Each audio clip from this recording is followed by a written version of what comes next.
নমস্কার বন্ধুরা, পাইসি বেড়েকে আমার সকল বন্ধুকে স্বাগত জানিয়ে আমি আবারও চলে এসেছি একটা রেসিপি নিয়ে। আর বন্ধুরা, রেসিপিটা হলো দই বড়া। এই গরমের দিনে কে না খায় দই বড়া, তাই না?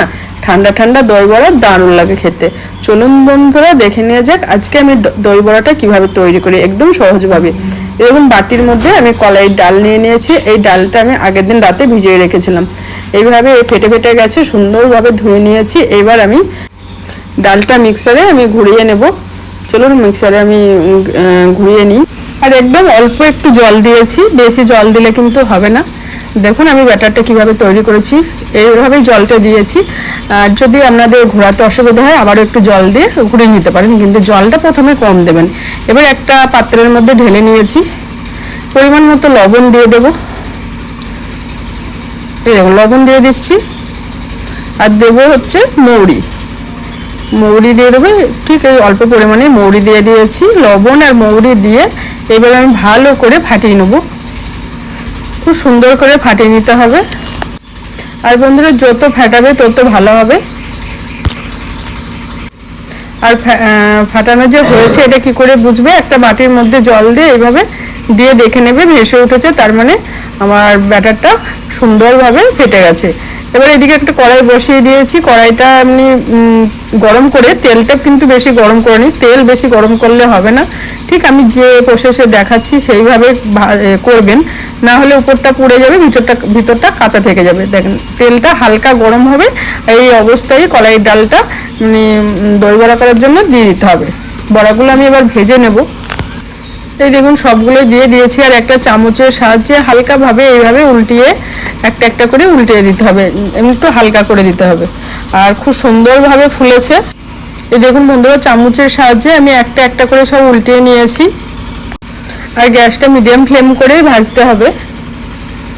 আর এই গরমের দিনে খুব সুন্দর লাগে দই বড়া। চলুন আমি এবার ভেজে উঠিয়ে নেব। লালচে ভাব হয়ে গেছে, এবার আমি বড়াগুলো উঠিয়ে নেব। বড়াগুলো তো আমার ভাজা হয়ে গেছে। এবার একটা বাটির মধ্যে দেখুন আমি 1 চামচ চিনি দিয়ে দিয়েছি আর লবণ দিয়ে দিয়েছি 1 চামচ। এইবার জলের মধ্যে দেওয়ার পরে আমি একটু ভালো করে গুলিয়ে নিচ্ছি। এবার বড়াগুলো সব দিয়ে দেবো।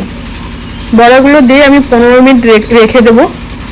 আর এদিকে আমি দই নিয়ে নিয়েছি। দেখুন দইটা আমার ঘরে পাতা, আপনারা কিনাও ব্যবহার করতে পারেন। আর বরফের টুকরোগুলো দিয়ে দিয়েছি। আর দইয়ের উপরে জলটা দেবেন না। হ্যাঁ, দইটা দেওয়ার পর বরফের টুকরোগুলো দিয়ে দিয়েছি, যেহেতু গরমের সময়। আর একটু বরফের টুকরোগুলো দিলে জল কাটবে না দইয়ের। আর বিট লবণ দিয়ে দিয়েছি, সাদা লবণ দিয়ে দিয়েছি একটু। আর এখানে 2 চামচ চিনি দিয়ে দিয়েছি। এবার দেওয়ার পরে রেখে দিলাম। আমার 15 মিনিট হয়ে গেছে। বড়াগুলো সুন্দরভাবে দেখুন ফুলে উঠেছে। এবার বড়াগুলো আমি হালকা আলতো হাতে চিপে চিপে উঠিয়ে নেব। চলুন বড়াগুলো আমি সব উঠিয়ে নিই। আর বন্ধুরা, চাটনি ছাড়াই দই বড়া বানিয়ে ফেলেছি আজকে, দারুণ হয়েছিল খেতে। এইবার আমি দই বড়াটা দইয়ের মধ্যে দিয়ে দিয়েছি। বড়াগুলো দিয়ে আমি বড়াগুলো এপিট ওপিট করে দেবো। আর এইভাবে আমি রেখে দেবো আবারও 10 মিনিট। এই দেখুন 10 মিনিট পরে আবারও চলে এসেছি। এবার একে একে মশলাগুলো আমি দিয়ে দেবো। আমি তো চাটনি ছাড়াই করছি, তা কি মশলা দিচ্ছি দেখুন। আমি শুকনো লঙ্কা এভাবে শুকনো খোলায় ভেজে গুঁড়ো করে নিয়েছিলাম, উপর দিয়ে একটু দিয়ে দিচ্ছি। আর লাল লঙ্কার গুঁড়ো কালারের জন্য সুন্দর লাগবে দেখতে, একটু দিয়ে দিলাম। আর দিলাম হচ্ছে জিরা, ধনিয়া, এলাচ, লবঙ্গ, দারচিনি, যে ঘরে যে মশলাটা ভাজা হয় সেই মশলাটা উপর দিয়ে দিয়েছি। এবার ভুজিয়া দিয়ে দিলাম উপর দিয়ে। এবার দেবো হচ্ছে চাট মশলা। চাট মশলাটা একটু বেশি পরিমাণে দেবো, 1 চামচ দিয়ে দেব। চাট মশলাটা দিয়ে দিয়েছি। এবার পরিবেশন করতে পারেন, দারুণ লাগবে খেতে।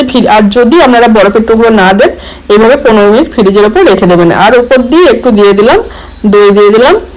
দেখুন বন্ধুরা, কত সুন্দর হয়েছে আমার দই বড়ার রেসিপি। চাটনি ছাড়াই বানিয়ে ফেললাম দই বড়ার রেসিপি। নরম তুলতুলে হয়, খেতে দারুণ হয়। এইভাবে বানালে আপনারা অবশ্যই বাড়িতে গরমের দিনে এইভাবে দই বড়া করে দেখবেন। আর যদি আমার এই রেসিপি ভালো লেগে থাকে, লাইক করবেন, শেয়ার করবেন, কমেন্ট করবেন।